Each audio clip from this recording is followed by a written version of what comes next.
হাতের ইংরেজি হাতের লেখা শুরু করার সময় বাক্যের শুরুতে প্রথমে কোন লেটার ব্যবহার করতে হবে? বড় হরফ শুরু করতে হবে, ঠিক আছে? আচ্ছা, তারপর যখন একটা বাক্য শেষ হয়ে যাবে তখন আবার আমরা কোন লেটার শুরু করবো?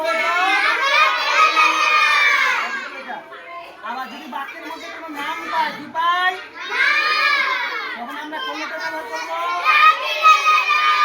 নামের প্রথম অক্ষরটা কিন্তু ক্যাপিটাল লেটার, ঠিক আছে? আছে হয়তো, ঠিক আছে? টাইটেল আছে, তখন আমরা তার প্রথমে যাবো কি করবো? আচ্ছা দেখো, এখানে তোমাদের সামনে কটা বাক্য লিখেছি। Ram is a good boy, Ram is a good boy, ঠিক আছে? Ram is a good boy. এখানে বাক্য শেষে কি রামটা নামটা রাখতো, এটা বাক্য শুরু। তা রামের প্রথম লেটারটা কি বলেছি আমরা? দেখো এখানে বাক্যটা শেষ হয়েছে তো, আবার এখানে শুরু হচ্ছে, তাই আইটা কি করেছি?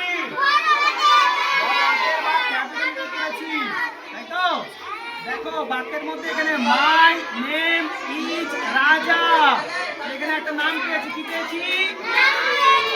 নামটা কি হতো? বাক্যের মধ্যে যদি কোনো নাম থাকে, নামের ভাষাটা কি করতে হয়?